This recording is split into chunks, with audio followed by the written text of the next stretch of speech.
Good morning बच्चों। आज वे optics का दूसरा लेक्चर चल रहा है। ठीक है, आज जो हम पढ़ाने जा रहे हैं अक्सर पूछा जाता है बोर्ड में, इसीलिए आज जो प्रूफ करवाएंगे हम 2 प्रूफ करवाएंगे। उन दोनों प्रूफ को आपको अच्छे से समझ लेना है और प्रैक्टिस भी अच्छे से कर लेना है। एकदम आपको आंख बंद करके एकदम बिना सोचे हुए लिखा जाना चाहिए, इतनी प्रैक्टिस रहनी चाहिए।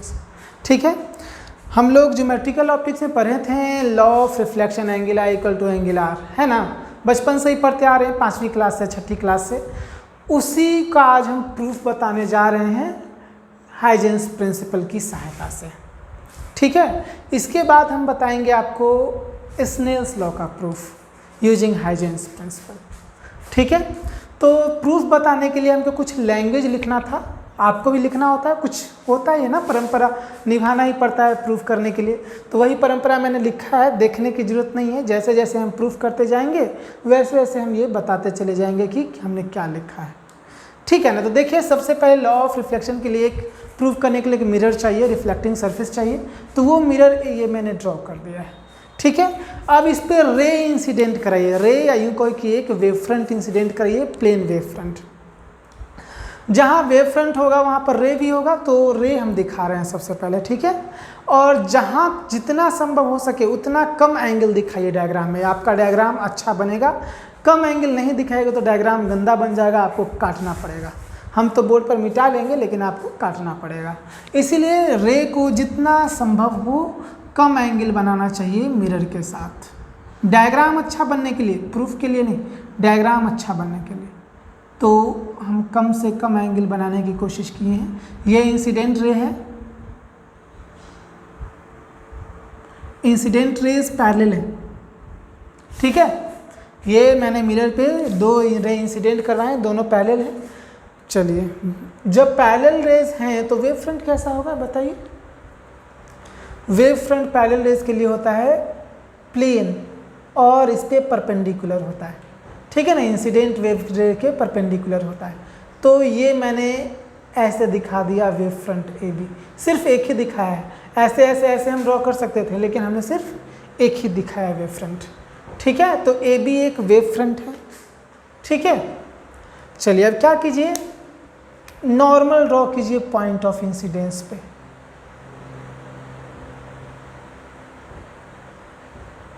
नॉर्मल आप ड्रॉ कीजिए, नॉर्मल N1, ये 90 डिग्री होगा। एंगल ऑफ इंसिडेंस दिखाइए, एंगल ऑफ इंसिडेंस जो होगा I है। ठीक है ना, तो यहीं पर प्रूफ ज़रा देख लीजिए। ठीक है, कि ये नॉर्मल है, ये 90 डिग्री बना रहा है मिरर के साथ, ये I है। ठीक, चलिए ये देखिए, तो वेव फ्रंट ए बी जो है इंसिडेंट रे के साथ कितना बना रहा है, 90 डिग्री बना रहा है ना। ये एंगल आई है तो नो डाउट ये 90 माइनस आई होगा। ठीक है, ये 90 माइनस आई होगा, खुद से देख लीजिए। ये टोटल 90 है, ये इंसिडेंट रे के साथ टोटल ये जो है 90 बना रहा है। देखिए ऐसे ये 90 बना रहा है ना। ये आई तो ये हो जाएगा 90 माइनस आई। चलिए उसके बाद अगेन देखिए, ये टोटल 90 डिग्री है, नॉर्मल तो 90 डिग्री बने हुए करता है, तो ये 90 माइनस आई हुआ, टोटल 90 है तो ये जरूर आई होगा। ठीक है, यही आपको हम समझाना चाह रहे थे। खुद से ज्योमेट्री लगाइए, यदि दिक्कत हो रहा है तो खुद से ज्योमेट्री सोचिए, क्योंकि ये सिंपल 6ठी 7वीं के बच्चे लोग भी सोच सकते हैं या 9वीं के बच्चे लोग भी सोच सकते हैं।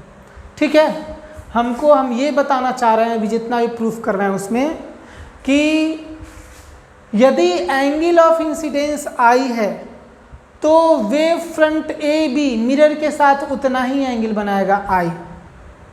बात को याद रखिए, यदि एंगल ऑफ इंसिडेंस आई है तो wave front A B, plane wave front A B mirror के साथ उतना ही एंगल बनाएगा, मतलब कि आई बनाएगा। यदि आपको यहाँ देखने में दिक्कत हुई है तो हम आपको फिर से बता दे रहे हैं। ये मिरर था, ये वेव फ्रंट था, सॉरी ये जो था वो इंसिडेंट वेव था। यहाँ से मैंने 90 डिग्री ड्रॉ किया, ये हमारा वेव फ्रंट बन गया ए बी। फिर मैंने क्या किया कि नॉर्मल ड्रॉ किया, ऐसे नॉर्मल ड्रॉ किया मैंने N1, ये टोटल 90 डिग्री है, ये एंगल ऑफ इंसिडेंस है, तो ये टोटल ये आई तो इतना एंगल कितना हो जाएगा 90 माइनस आई। जब ये 90 माइनस आई और ये टोटल 90, तो इतना एंगल क्या हो जाएगा, ये 90 माइनस आई है, टोटल 90 है, तो इतना एंगल हो जाएगा आई। यही मैंने यहाँ पर बताया है। ठीक है, तो थोड़ा ज्योमेट्री है, ध्यान से खुद से देखिए, खुद से बनाइए। ठीक है, चलिए हमने बता दिया है, बार बार इसी वीडियो को देखिए, समझ में नहीं आता है तो रिजल्ट क्या रहा कि एंगल ऑफ इंसिडेंस यदि आई है, एंगल ऑफ इंसिडेंस यदि आई है तो wave front A B mirror के साथ उतना ही एंगल बनाएगा, मतलब कि आई के बराबर बनाएगा। तो यहाँ पर का मैंने देख लिया। अब क्या कीजिए, रे को रिफ्लेक्ट कराइए, इतना ही एंगल बनाते हुए रे को रिफ्लेक्ट कराइए, इतना ही एंगल बनाते हुए रे जो है रिफ्लेक्ट हो रहा है, इतना ही एंगल बनाते हुए रे जो है वो रिफ्लेक्ट हो रहा है। तो रिफ्लेक्टेड वेव फ्रंट कैसे ड्रॉ होगा, यहाँ से आप 90 डिग्री ड्रॉ कीजिएगा ऐसे, तो ये रिफ्लेक्टेड वेव फ्रंट होगा CD। ठीक है, ये यहाँ पे 90 बना रहा है। यहाँ पे फिर से पहले की तरह नॉर्मल ड्रॉ कीजिएगा आप N2, तो नॉर्मल ड्रॉ कीजिएगा तो ये एंगल ऑफ रिफ्लेक्शन R होगा। तो जैसे यहाँ प्रूव किए थे कि एंगल ऑफ इंसिडेंस I तो वेव फ्रंट AB मिरर के साथ I एंगल बना रहा है, उसी प्रकार एंगल ऑफ रिफ्लेक्शन R तो वेव फ्रंट CD जो होगा मिरर के साथ R एंगल बनाएगा। ठीक है, मेन इतना ही समझना था। ठीक है, जिनके पास अच्छा खासा एक्टिव दिमाग है वो यदि इतना समझ जाते हैं तो आगे का प्रूफ उनसे हो जाएगा। ठीक है, यदि नहीं अभी भी समझ में आया तो वीडियो को पीछे कीजिए और फिर से देखिए यही बात यहाँ पर मैंने जो समझाया है। ठीक है, ये बहुत ज़्यादा इम्पोर्टेंट है ये समझना। अब क्या कीजिए, ये जो ट्रायंगल बन रहा है ABC और ADC, आप ना उसको अलग से कहीं थोड़ा अच्छे से क्लियर होने के लिए ड्रॉ कर लीजिए। ठीक है, ये अच्छे से आप ड्रॉ कर लीजिए। देखिए ये है AC, ये है BD, ये 90 डिग्री 90 डिग्री। ठीक, ये एंगल I और ये एंगल R। ठीक है, अब देखिए हमको प्रूव करना है कि I equal to R, we have to prove now. हमको प्रूफ क्या करना है, I इक्वल टू R। तो देखिए अब क्या है कि इतना बात जानने के बाद क्या करना है, आपको थोड़ा सा लैंग्वेज लिखना है। क्या लैंग्वेज लिखना है वो मैंने यहाँ पर लिख दिया है। इंसिडेंट वेव फ्रंट AB है, रिफ्लेक्टेड वेव फ्रंट CD है, एंगल ऑफ इंसिडेंस I है, एंगल ऑफ रिफ्लेक्शन R है। ठीक है, अब देखिए हमने लिखा है प्रूफ में कि AB पर जितने भी पॉइंट है या वेवलेट्स हैं, तो आपको पता है AB वेव फ्रंट है तो इस पर का हर एक वेवलेट सेम फेज में होगा। मेन कॉन्सेप्ट यही है, यदि AB एक वेव फ्रंट है तो इस पर का हर एक पॉइंट या वेवलेट जो होगा सेम फेज में होगा। ठीक इसी प्रकार CD एक वेव फ्रंट है तो इस पर का हर एक वेवलेट सेम फेज में होगा। अब सोचिए तो C वेवलेट कैसे आया होगा, जो पॉइंट यहाँ B है, जो वेवलेट यहाँ B है, चल के यहाँ पर आया होगा वही ना। और D कैसे आया, जो यहाँ A है वही चल के यहाँ तक आया होगा। अब चूंकि दोनों सेम फेज में आया है, B पहुँचा C तक और A पहुँचा D तक, और सेम फेज में पहले से भी था और सेम फेज में बाद में भी आ गया है। इसका सीधा सा मतलब है कि जितने समय B पहुँचा है C पे, उतने समय में A पहुँचा है D पे। कॉन्सेप्ट एक बार फिर से समझिए, AB पर का हर एक वेवलेट सेम फेज में है, CD पर का हर एक वेवलेट सेम फेज में। अब सोचिए AB का हर एक वेवलेट सेम फेज में, CD का हर एक वेवलेट सेम फेज में, ये पहले भी सेम फेज में था, ये बाद में भी सेम फेज में है। AB का हर एक वेवलेट पहले भी सेम फेज में था और बाद में भी सेम फेज में है। मतलब जितना समय B पहुंचा C पे, उतना समय A पहुंचा D पे। ठीक है, तो मान लीजिए कि वो समय T है। ठीक है, तो दैट इज, मैंने लैंग्वेज यहाँ पर लिख दिया, the time interval in which wavelet at B reaches C, the wavelet at A reaches D, that is T equal to time B को C तक पहुँचने में कितना टाइम लगा, BC by speed of sound को भी, लाइट को भी मान लेते हैं। ठीक है, स्पीड ऑफ लाइट को हम जनरल मान लेते हैं भी, जरूरी थोड़ी है ना कि हवा में ही मूव कर रहा हो, पानी में भी तो हो सकता है। लॉ ऑफ रिफ्लेक्शन का प्रूफ तो टी बाई वी, ठीक है, स्पीड जो है वी है वो, और टी वी, इसको टाइम लगा बी सी बाई वी और इसको टाइम लगा ए डी बाई वी। क्या वी से वी कैंसिल, यानी कि B C equal to A D. ये इक्वेशन फर्स्ट। अब देखिए I equal to R prove करना है तो इसके दो तरीके। पहला एकदम सिंपल तरीका है जो हम लिखवाएंगे नहीं, सिर्फ बता दे रहे हैं, ठीक है, लिखवाएंगे हम दूसरा वाला तरीका। क्या कीजिए, आप 9th में यदि ज्योमेट्री ठीक से पढ़े हैं तो इन दोनों को कॉन्ग्रुएंट प्रूव कर लीजिए। देखिए पहली बात B C equal to A D हमको मिल चुका है, ठीक है। दूसरी बात 90 डिग्री मिल चुका है। इतना लिखने के बाद प्रूव करना है कॉन्ग्रुएंट, ठीक है। और तीसरी बात ए सी हमको कॉमन मिल गया, मतलब कि A D equal to B C, ठीक है, angle B equal to angle D equal to क्या 90 डिग्री, और ए सी इक्वल टू ए सी हो गया कॉमन। तो क्या हो गया कि दोनों ट्राइंगल हो गया कॉन्ग्रुएंट प्रूफ। जब कॉन्ग्रुएंट हो गया तो angle I equal to angle R हो जाएगा प्रूफ, ठीक है। यहीं से हो जाएगा angle I equal to angle R proof. इतना ही करना था, लेकिन हम ये मेथड नहीं बता रहे हैं, दूसरा मेथड बता रहे हैं, ठीक है। इसको आप करना चाहें तो खुद से पूरा कर सकते हैं। देखिए लिखेंगे इन ट्राइंगल ए बी सी, लिखेंगे साइन आई इक्वल टू, क्या लिखेंगे जी, साइन आई इक्वल टू लिखेंगे B C by A C होगा। उसके बाद in triangle A D C sine R equal to क्या हो जाएगा, परपेंडिकुलर, यानी कि ए बी बाई ए सी। अब क्या कीजिए, आप दोनों को डिवाइड कर दीजिए। लिखिए from second divided by third. Second divided by third हम लिखेंगे तो क्या मिलेगा हमको, sine I by sine R equal to B C by A B, B C by A B equal to 1, क्योंकि B C by A B होगा जी। Sine आई लिखेंगे तो साइन आई हो जाएगा डी सी, डी सी होगा परपेंडिकुलर, ये हो जाएगा डी सी, ठीक है। Sine I equal to B C, हाँ ठीक है, sine I equal to B C, और sine R equal to A B, A B तो हमने लिखा है, sine R equal to, sorry गलती लिखे हैं, साइन आर, आर के सामने वाला साइड ए डी है, ए बी नहीं है। इस ट्राइंगल में ए डी सी में आर के सामने, ए डी सी में आर के सामने वाला जो साइड है वो ए डी है, ए बी नहीं है, गलती हो गया था, ठीक है, गलती हो गया, खुद से देख लीजिए कि आर के सामने वाला साइड ए डी है इन triangle A D C.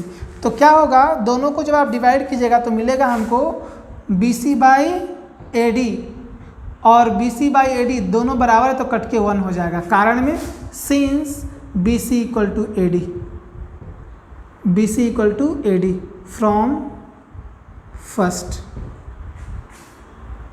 Sign I by sine R 1 हो गया, means sine I equal to क्या हो गया, साइन आर हो गया, मीन्स कि आई इक्वल टू आर हो गया। यही था हमको प्रूव करना। तो देखिए मैथमेटिक्स इसमें ज़्यादा नहीं है, सिंपल ही है, ठीक है। बस समझना था इसमें यही बात कि जितना समय, ठीक है, में बी पहुंचेगा सी पे, उतने से में ए पहुंचेगा डी पे, समझना इतना ही था। मैथमेटिक्स कोई हार्ड एंड टफ नहीं है कोई इसका, ठीक है ना, मेन कॉन्सेप्ट है, नोट कर लीजिए।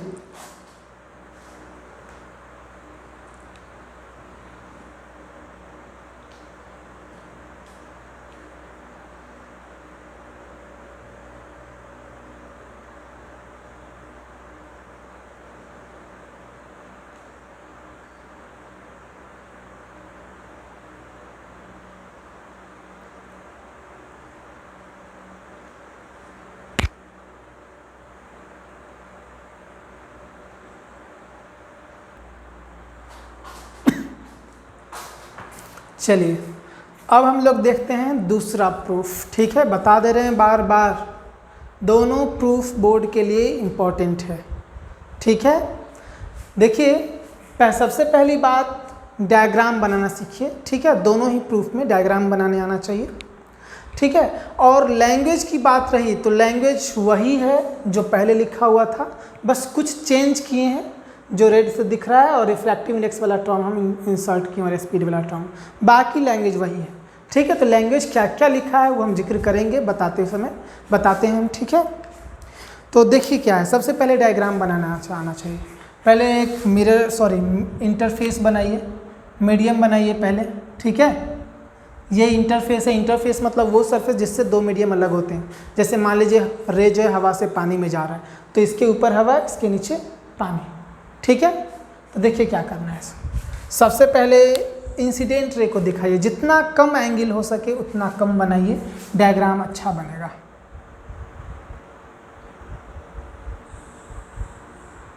ठीक है, ये हो गया इंसिडेंट रे। जब इंसिडेंट रे है ऐसा, तो बताइए वेव फ्रंट होगा कैसा। इंसिडेंट रे है पैरेलल, तो वेव फ्रंट होगा इसके परपेंडिकुलर, मतलब कि ए बी, ठीक है, ऐसे। अब क्या कीजिए, नॉर्मल ड्रॉ कीजिए। पॉइंट ऑफ इंसिडेंस पे हमने ड्रॉ किया नॉर्मल,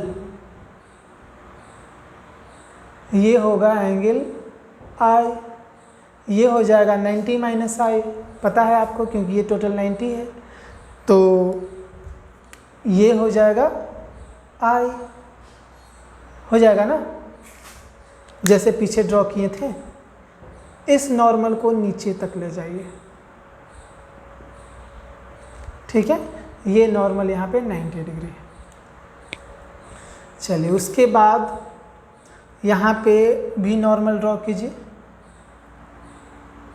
N2 N1, यहाँ भी रे जो होगा नॉर्मल की तरफ चला जाएगा, दिखा दिए रे, ये हो गया एंगल ऑफ रिफ्रैक्शन R। यहाँ पर भी रे जो होगा नॉर्मल की तरफ ऐसे जाएगा, ठीक है। उसके बाद इसको भी मानिए एंगल ऑफ रिफ्रैक्शन R।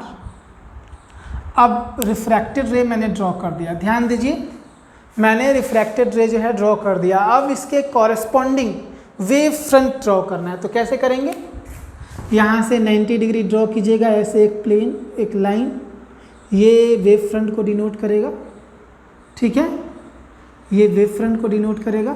आपको पता है कि एंगल ऑफ रिफ्रैक्शन R है, तो ये वेव फ्रंट इस प्लेन के साथ R एंगल बनाएगा, ठीक है। नियम होता है सिंपल कि एंगल ऑफ रिफ्रैक्शन जितना होगा वेव फ्रंट मिरर के साथ मिरर के साथ चाहे इंटरफेस के साथ उतना ही एंगल बनाता है। यदि ये R है तो ये R होगा, नहीं तो ऐसे भी सोच सकते हो, ये R है, टोटल 90 डिग्री है, तो ये 90 माइनस R हुआ, तो ये R होगा ही, है कि नहीं, ये 90 डिग्री है, ये R, तो ये 90 माइनस आई, तो ये R, तो ये R होगा ही। चलिए तो इसको नाम देते हैं हम CD, ठीक है।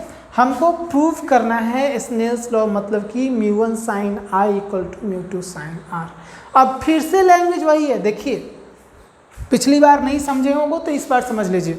लैंग्वेज अब फिर से वही है कि AB पर का हर एक वेवलेट हमेशा सेम फेज में है। वेव फ्रंट का डिफिनेशन है locus of the points which oscillate in same phase, तो AB पर का हर एक वेवलेट सेम फेज में, फिर CD पर का हर एक वेवलेट सेम फेज में, वेवलेट सेम फेज में। अब सोचिए ये हर एक पॉइंट सेम फेज में था, पानी में जाने के बाद ये फिर से सेम फेज में हो गया है। इसका मतलब क्या कि B को जितना टाइम लगा है C तक पहुंचने में उतना ही टाइम लगा है A को D तक पहुंचने में, ठीक है। पहले भी सेम फेज में था, बाद में भी सेम फेज में हो गया, मतलब B को जितना समय लगा C तक पहुंचने में उतना ही समय लगेगा A को D तक पहुंचने में, ठीक है। तो मान लेते हैं इस मीडियम में स्पीड है v1 और रिफ्रैक्टिव इंडेक्स μ1, इस मीडियम में स्पीड है v2, रिफ्रैक्टिव इंडेक्स μ2, ठीक है। तो टाइम का फॉर्मूला क्या हो जाएगा, दैट इज, यहाँ पर लैंग्वेज लिखा है the time interval in which wavelet at B reaches C, the wavelet at A reaches D, that is time equal to हो जाएगा इसके लिए BC बाई V1 और इसके लिए कितना हो जाएगा AD को AD by V2 that is BC by AD equal to V1 by V2 that is this implies BC by AD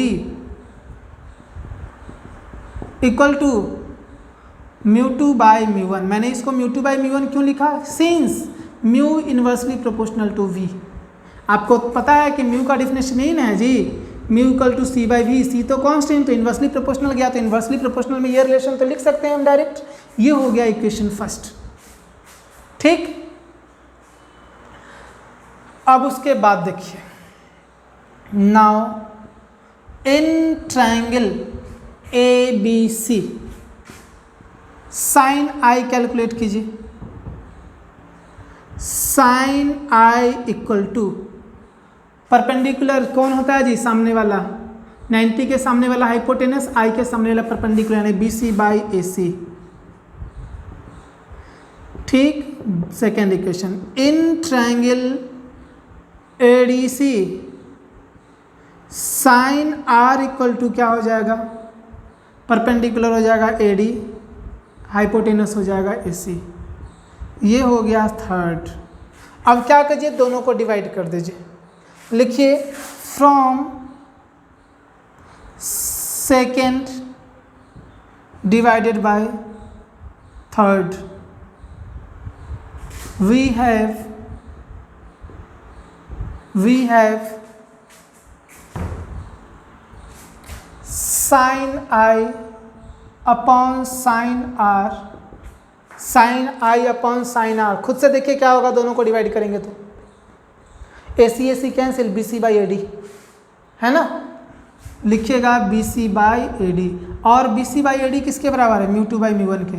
means sine I upon sine R equal to हो गया μ2 by μ1। यही ना स्नेल्स लॉ है जी? हाँ, Snell's law तो यही है, ठीक है। फ्रॉम फर्स्ट यानी कि μ1 साइन आई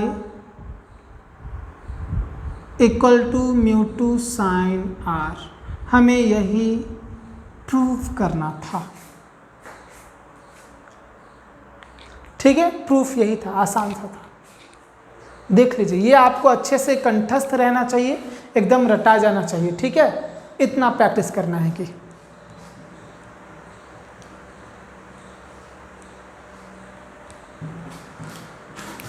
ठीक है। आज के क्लास में आप इतना सीख लिए तो समझ लीजिए कि आपका क्लास जो है आपका मतलब कि एक सक्सेसफुल रहा आज का क्लास, ठीक है। नोट कर लीजिए इतना।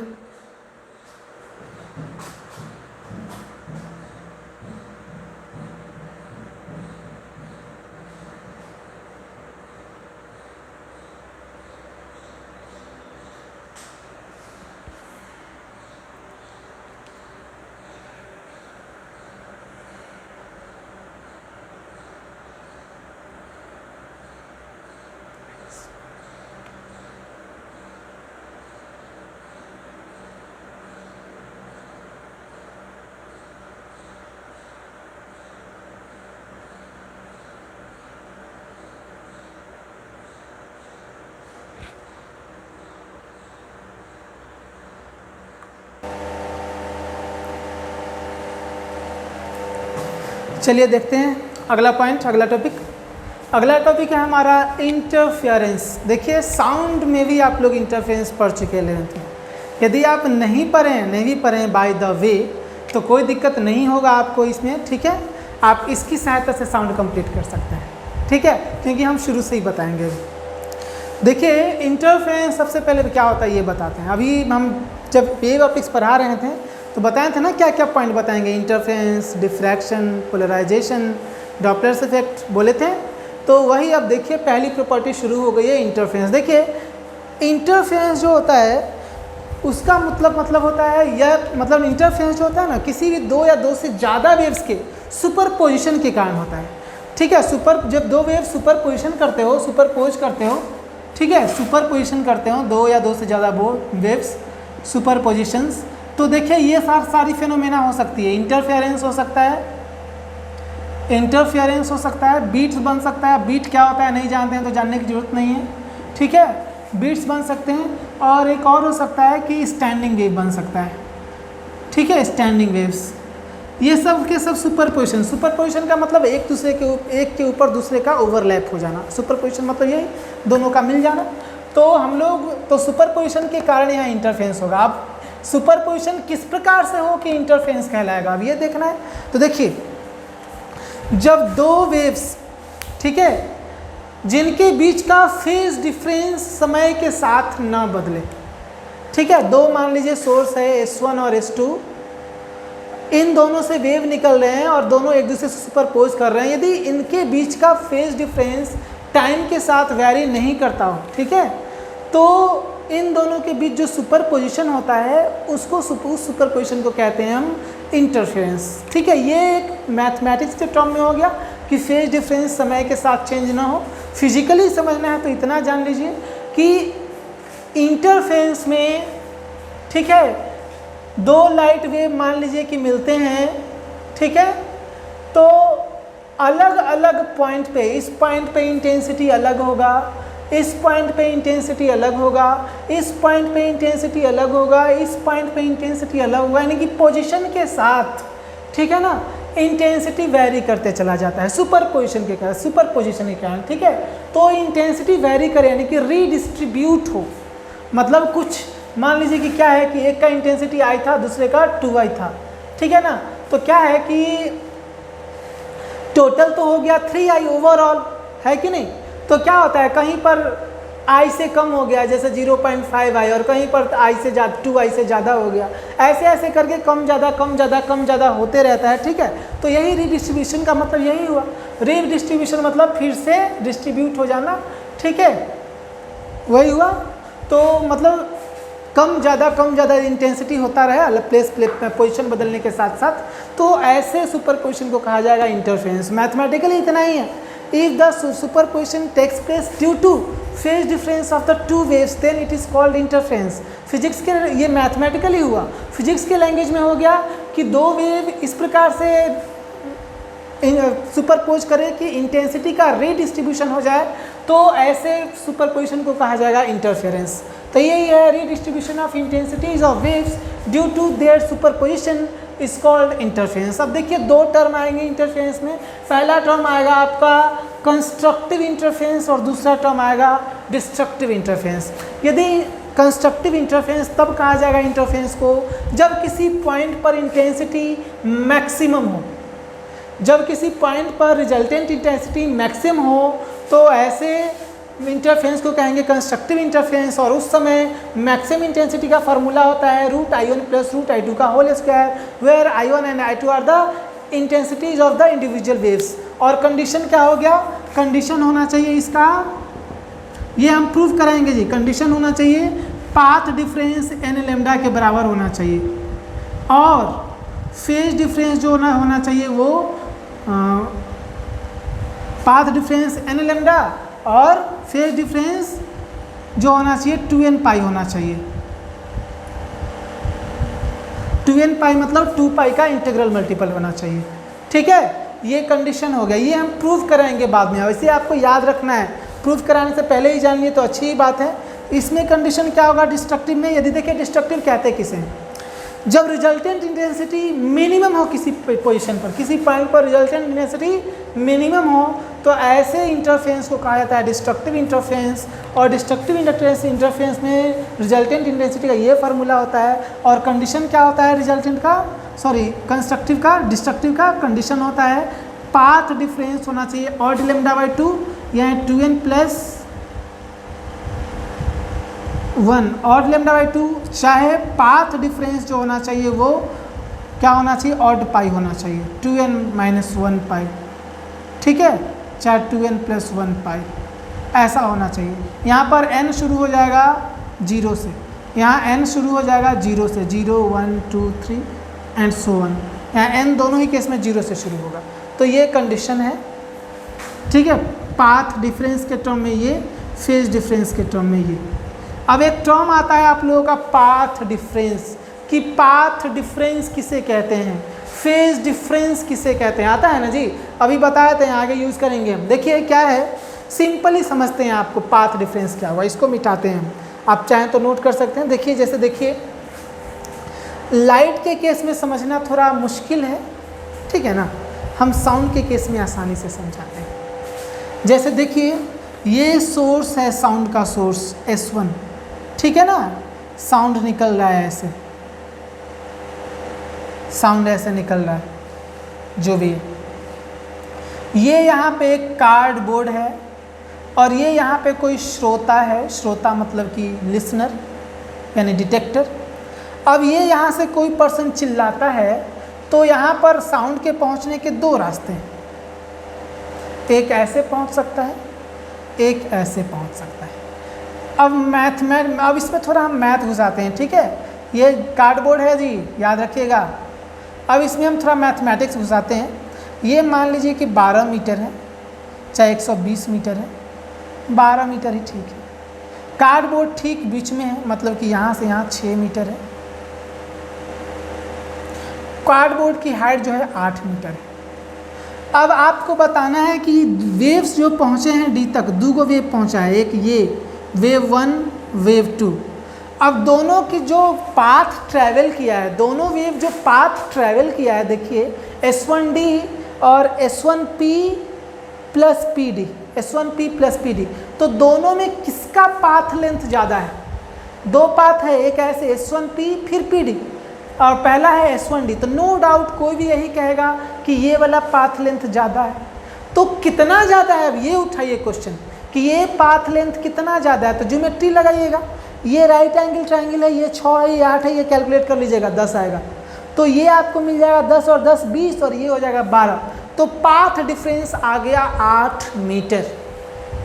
तो पाथ डिफरेंस मतलब क्या, एक्चुअल में दोनों वेव जो पाथ ट्रैवल कर रहा है ना, एक्चुअल में दोनों वेव जो पाथ ट्रैवल कर रहा है उसके पाथ लेंथ का जो अंतर है, लाइट जो पाथ लेंथ कवर करता है उसके पाथ लेंथ का जो अंतर है, उस अंतर को कहते हैं हम लोग पाथ डिफरेंस। आगे यूज होना है, समझ लीजिए, ठीक है। दो वेव्स जो पाथ कवर करता है उनके पाथ लेंथ के अंतर को कहा गया है पाथ डिफरेंस, ठीक है। और इसी प्रकार फेज भी डिफाइन होता है। ऐसे मैथमेटिकली फेज डिफाइन करना हुआ, ऐसे समझ गया ना जी। ये मैथ थोड़ा लगा के बोले थे, मैथ नहीं है तो सीधे देख जान लीजिए कि ये सोर्स S1 है, ये डिटेक्टर D है, ये कार्डबोर्ड है, यहाँ से टकरा के ऐसे गया, एगो ऐसे गया, तो इस पाथ का, ठीक है, S1P प्लस PD, और इस पाथ का जो अंतर आएगा, लेंथ का अंतर, वह पाथ डिफरेंस कहलाएगा, एक लाइन का अंतर, ठीक है ना। चलिए अब उसके बाद देखिए फेज डिफरेंस क्या होता है। मैथमेटिकली 11th में आप लोग ऐसा इक्वेशन खूब पढ़े होंगे, y1 = a1 sin ωt minus kx, y2 = a2 sin ωt minus kx plus 5।